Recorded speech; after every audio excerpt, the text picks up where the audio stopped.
Hey guys, welcome back to this channel learn at ease Divyanka Sinha. और आज हम करने जा रहे हैं क्लास 9th एनसीईआरटी बुक का हिस्ट्री का सेकंड चैप्टर का part 2।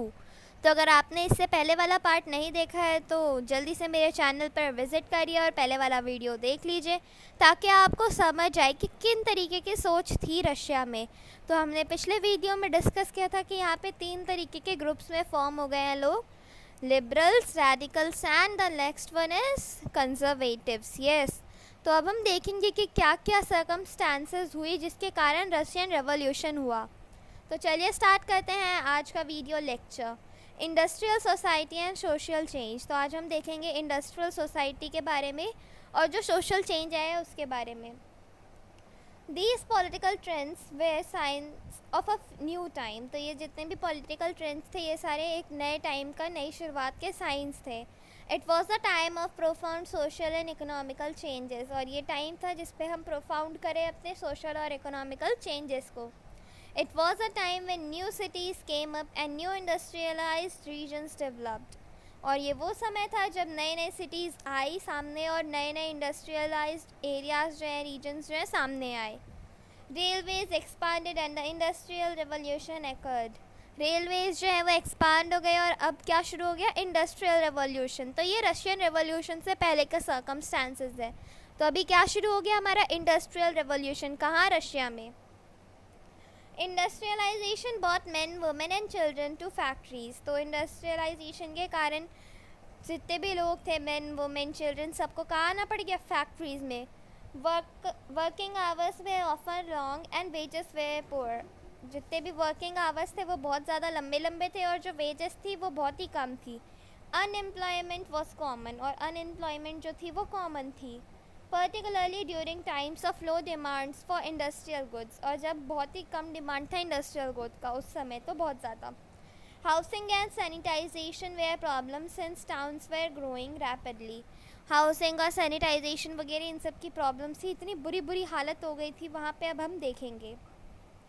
Liberals and radicals search for solution to these issues.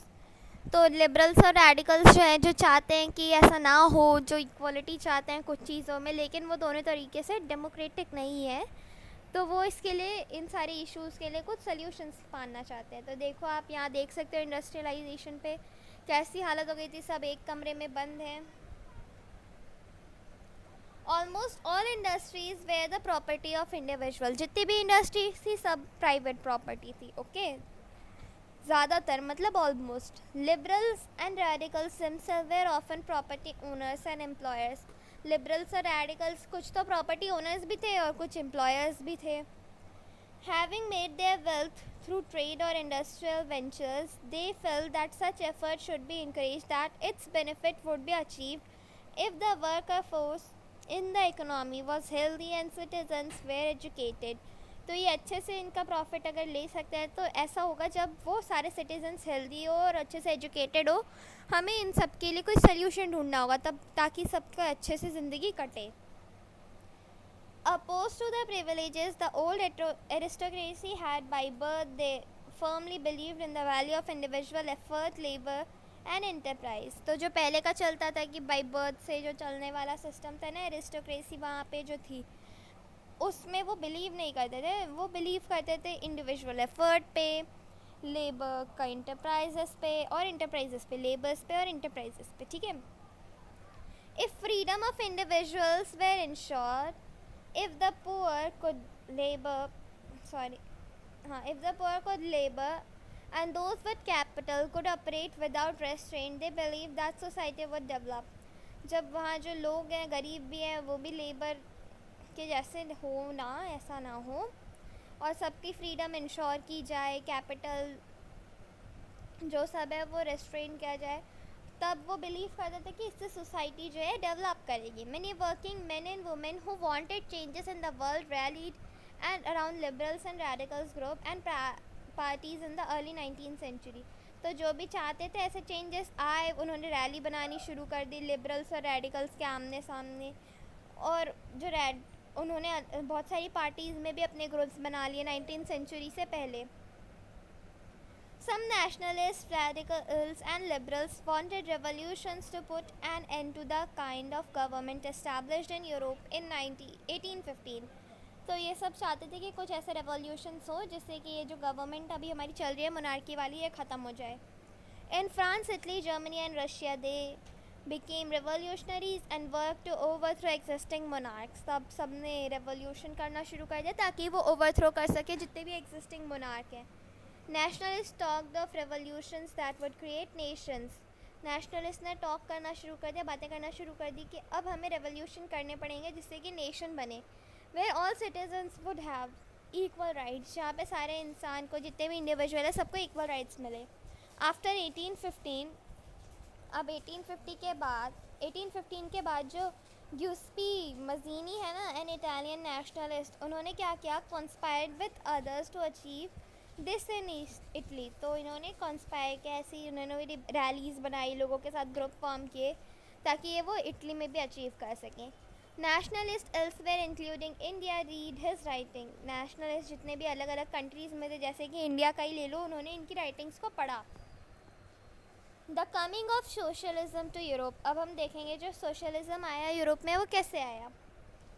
Perhaps one of the most far reaching visions of how society should be structured was socialism. तो कैसे society को structure करना है, ये सबसे main जो आ रहा था हमारे फार विजन्स पे, वो था socialism. By the mid 19th century in Europe, socialism was well known body of ideas that attracted widespread attention. तो सोशलिज्म जो था 19th सेंचुरी पे, मिड 19th सेंचुरी पे यूरोप में, वो कुछ ऐसा था जिसने सबको अट्रैक्ट किया था. Socialist were against private property and saw it as the root of all social ills of the time. तो सब लोग जो सोशलिस्ट थे वो प्राइवेट प्रॉपर्टी के अगेंस्ट पे थे. आप देख रहे होंगे जैसे कि प्राइवेट प्रॉपर्टी में ही सारी कंडीशंस कितनी ख़राब थी, जो वर्कर्स काम कर रही थी, क्योंकि सारी इंडस्ट्रीज़ तो क्या थी, प्राइवेट प्रॉपर्टी थी. तो वो सब सोचते हैं कि यही सारी जड़ है इन सब चीज़ों की, तो हमें इन्हीं को ख़त्म करना पड़ेगा. तो ऐसा क्यों. Individual own the property that gave employment, but the property way concern only with the personal gain and not with the welfare of those who made the property productive. ऐसा इसीलिए था क्योंकि जो भी वहाँ पे प्रॉपर्टी ओनर थे, जो भी प्राइवेट प्रॉपर्टी के ओनर थे इंडस्ट्रीज़ वगैरह में, तो उनको जो भी प्रॉफिट होता था वो सिर्फ अपने तक रखना चाहते थे. जो जिनकी वजह से ये प्रॉफिट मिला है उनको नहीं देना चाहते थे, कुछ भी नहीं देना चाहते थे. So if the society as whole rather than single individual control property, more attention would be paid to collective social interest. तो अगर जो एक इंसान से ज़्यादा पूरे सोसाइटी में वो प्रॉपर्टी को कंट्रोल किया जाए, तो ज़्यादा अटेंशन हो रहा था हमारी किस चीज़ पे, कलेक्टिव सोशल इंटरेस्ट पे. Socialist wanted this change and campaign for it. अब सोशलिस्ट को यही चेंज चाहिए था, उन्होंने इसके लिए कंपेन करना शुरू कर दिया. How could a society without property operate. अब कैसे एक सोसाइटी बिना प्रॉपर्टी के ऑपरेट होगी. What would be the basis of socialist society. अब क्या बेसिस रहेगा सोशलिस्ट सोसाइटी का, ये अब हम देखते हैं. Socialist had different visions of future. Socialist के पास अलग अलग विजन्स थे फ्यूचर के लिए. Some believed in the idea of cooperative Robert Owen. कुछ तो कोऑपरेटिव्स के आइडिया पे बिलीव करते थे, जो कि था Robert oven, a leading English manufacturer. ये एक लीडिंग इंग्लिश मैन्युफैक्चरर थे जिन्होंने सोच किया था एक कोऑपरेटिव कम्युनिटी को बिल्ड करने में, जिसका नाम था क्या, न्यू हार्मनी इन इंडियाना. तो इसका क्या नाम था, new harmony in Indiana, USA में था ये. Other socialists felt that the cooperatives could not be built on a wide scale only through individual initiative. तो cooperative एक wide scale पे सिर्फ individual initiative के द्वारा नहीं हो सकता है. They demanded that the government encourage cooperatives. अब वो डिमांड करने लग गए कि गवर्नमेंट को encourage करना चाहिए cooperatives को. In France for instance, अब फ्रांस में इन इंस्टेंस के द्वारा क्या हुआ, लुइस ब्लांक जो थे उन्होंने क्या चाहा कि जो गवर्नमेंट है वो encourage करे cooperatives को और रिप्लेस करे कैपिटलिस्ट एंटरप्राइजेस को, इनको रिप्लेस कर दे. These cooperatives were to be associations of people who produce goods together and divided the profit according to the work done by members. अब ये कोऑपरेटिव्स में ऐसा होता क्या था, इसमें जो एसोसिएशन है ना लोगों का जिन्होंने साथ में मिलकर काम किया है, तो वो जितने भी गुड्स उनके प्रोड्यूस हुए उनके सारे प्रॉफिट सब में इक्वली डिवाइड होंगे जिन्होंने जितना मेहनत किया है. मान लो आपने पानी डाला है, तो आपको पानी डालने का जितना भी काम था जितना भी उसको आपको लगता है कि हम लोगों को कि कितना देना चाहिए हम उतना देंगे, अच्छे से इक्वली डिवाइड होंगे। अब देखते हैं, Karl Marx and Friedrich Engels added other ideas to this body of argument. अब इन्होंने भी अलग अलग आइडियाज़ देने लगे। Marx argued that industrial society was capitalist own the capital invested in factories and the profits of capitalist was produced by workers. अब जो marks है वो क्या कहते हैं कि जो सोसाइटी है वो कैपिटलिस्ट है, और जो कैपिटलिस्ट है वो कैपिटल जो इन्वेस्ट होता है फैक्ट्री में उनको ओन करते हैं और सारा प्रॉफिट वो अपने तक रखते हैं जो कि वर्कर्स के द्वारा प्रोड्यूस हुआ है। The condition of worker could not improve as long as this profit was accumulated by private capitalist. अब जब तब तक वर्कर्स की हालत सही नहीं होगी जब तक ये सारे जो प्रॉफिट है ये सब में इक्वली ना मिले। Workers had to overthrow capitalism and rule the private property. और जो जितने भी सारे कैपिटलिस्ट हैं इन सबको वर्कर्स को ओवरथ्रो कर देना चाहिए, और जो रूल है प्राइवेट प्रॉपर्टी का उसको भी। Marx believed that to free themselves from capitalist exploitation, workers had to construct a socialist society where all properties were socially controlled. अब वो चाहते हैं कि जितनी भी सोसाइटीज़ है वो रेडिकली सोशलिस्ट सोसाइटी बन जाए जिसमें सारी जो प्रॉपर्टीज़ है वो सोशली कंट्रोल किया जाए। This would be a communist society, और इसको ही हम कहेंगे कम्युनिस्ट सोसाइटी। ऐसा हो सकता है उनके ख्यालों के हिसाब से।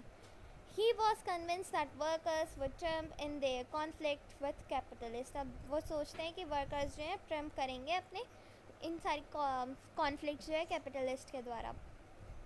A communist society was the natural society of the future. अब जो कम्युनिस्ट सोसाइटी है वो एक नेचुरल सोसाइटी बन जाए फ्यूचर की। तो हम आगे पढ़ते हैं क्या है इसमें। देखो आप यहाँ पे एक इमेज दे सकते हो। ये सारी जो इमेजेस है ना ये उसी रेवोल्यूशन के वक्त, ये इंडस्ट्रियल रेवोल्यूशन पे जो हुआ था। सपोर्ट फॉर सोशलिज्म, अब हम देखेंगे जो सपोर्ट मिला उन्हें सोशलिज्म के लिए। बाय द 1870s, अब 1870s के वक्त में socialist ideas spread through Europe. Socialist के जो आइडियाज़ थे वो पूरे यूरोप में स्प्रेड हो गए। To coordinate their efforts, socialist formed an international body. अब उनके एफर्ट्स के साथ कोऑर्डिनेट करने के लिए सोशलिस्ट जो है उन्होंने एक इंटरनेशनल बॉडी को फॉर्म कर दिया, नेमली द सेकेंड इंटरनेशनल। और इसका नाम क्या रखा गया? Second international. थोड़ा तेज़ बोलो, सुनाई नहीं दे रहा। क्या रखा गया? Second international, yes. Workers in England and Germany began forming association to fight for better living and working conditions. अब जितने भी वर्कर्स थे इंग्लैंड और जर्मनी में उन्होंने फॉर्म करना शुरू कर दिया एसोसिएशन, जिसमें वो फाइट करेंगे किस चीज़ के लिए? वर्कर्स की बेटर लिविंग कंडीशंस के लिए, ठीक है, और वर्किंग पे जो उनके वेजेस हैं उसके लिए भी अच्छी कंडीशन के लिए। They set up funds to help members in times of distress and demanded a reduction of working hours and a right to vote. अब उन्होंने फंड्स रखने के लिए, सेटअप करने के लिए भी डिमांड किया कि जो वर्कर्स है जो डिस्ट्रेस में है और चाहते हैं कि जो वर्किंग आवर्स है वो कम हो जाए और हमें राइट मिले किस चीज़ का? वोट करने का। Okay, in Germany these association work closely with the social democratic party. अब जर्मनी में ये सारी एसोसिएशन है ना एकदम पास में वर्क करती थी किससे? सोशल डेमोक्रेटिक पार्टी से, SPD के साथ में थी ये। And help it win parliamentary seats, और इनकी मदद की इन्होंने पार्लियामेंट्री सीट्स में जीतने की। By 1905, socialists and trade unionists formed a Labour Party in Britain and a Socialist Party in France. अब 1905 में इन्होंने क्या किया? एक लेबर पार्टी बनाए। कहाँ बनाए? ब्रिटेन में। और एक सोशलिस्ट पार्टी बनाए फ्रांस में। However, till 1914, socialists never succeeded in forming a government in Europe. लेकिन 1914 तक उन्होंने कभी भी सक्सीड नहीं किया एक गवर्नमेंट फॉर्म करने का यूरोप में, ठीक है। Represented by strong figures in parliamentary politics, these ideas did shape legislation, but governments continued to be run by conservatives, liberals and radicals. तो ये सारे जो भी रिप्रेजेंट हो रहे थे स्ट्रॉन्ग फिगर्स के द्वारा जो पार्लियामेंट्री पॉलिटिक्स में, लेकिन तभी वो शेप नहीं कर पाए लेजिस्लेचर में, ठीक है।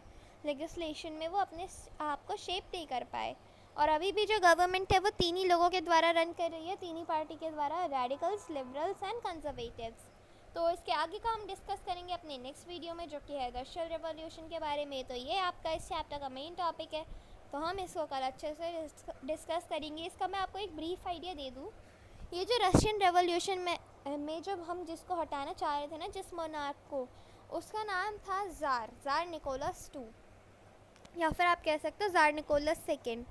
और जब हम राजा को वहाँ पे ज़ार कहेंगे, TSAR लिखा है, तो आप लोग बोलोगे तज़ार क्यों नहीं कहेंगे, लेकिन कहना इसका ज़ार ही है, यही प्रोनाउंस होगा इसका करेक्ट फॉर्म में। तो जब हम राजा को यहाँ पे ज़ार कहते हैं तो रानी को क्या कहते हैं, यहाँ पे हम रानी को ज़रीना कहते हैं। और यहाँ की जो ज़रीना थी उसका नाम अलेक्जेंड्रा था, ज़रीना अलेक्जेंड्रा थी यहाँ की। तो और उनका एक और मंत्री था जो उनका फेमस था, वो रानी की तरफ से ही रहता था। तो लोगों को ये भी नहीं पसंद आता था, इसीलिए वो चाहते थे कि ये मोनार्क को हटा दें यहाँ के। और इसी बीच में वर्ल्ड वॉर 1 भी शुरू हो गई, जहाँ पे जो रानी थी यहाँ की अलेक्जेंड्रा ज़रीना जो थी ना यहाँ की, वो जर्मनी थी। और इनकी जो लड़ाई चल रही थी सेंट्रल पावर और एलाइड पावर के बीच पे, तो जो रशिया जहाँ से लड़ रहा था उसके अपोजिट में थी जर्मनी। इसीलिए यहाँ पे और ज़्यादा वो फैलने लग गया कि क्या पता हम हार जाए, क्या पता रानी हमें जीतने ना दे, इसीलिए लोग चाहते थे मोनार्क को हटा दे। और बहुत सारे इसमें डिस्ट्रैक्शन होने लग गए वॉर में, वर्ल्ड वॉर 1 में, जिसके कारण राजा यहाँ का क्विट नहीं कर रहा था। इसीलिए कुछ दिन बाद कुछ गवर्नमेंट के लोग आए और उन्होंने कहा कि आप एब्डिकेट कर दो, अब आपसे तो कुछ नहीं होना है भैया, आप निकल जाओ देश छोड़ के। तो फिर वो निकल जाता है। उसके बाद जो है यहाँ पे शुरू हो जाती है रशियन रेवोल्यूशन का ये जो एंड हो जाता है, और यहाँ से हमें मोनार्क से छुटकारा मिल जाता है। तो मैंने आपको इसका ब्रीफ आइडिया बता दिया है। तो गाइज़, कैसी लगे आपको आज की वीडियो? अगर अच्छी लगी हो तो इस वीडियो को कर दीजिए लाइक और कर दीजिए ज़्यादा से ज़्यादा लोगों के बीच शेयर, ताकि और भी लोग इस वीडियो का बेनिफिट उठा सके। तो मिलती हूँ मैं आपको अपने नेक्स्ट वीडियो में एक नए वीडियो के साथ, एक नए चैप्टर के साथ। तब तक के लिए take care and bye bye guys.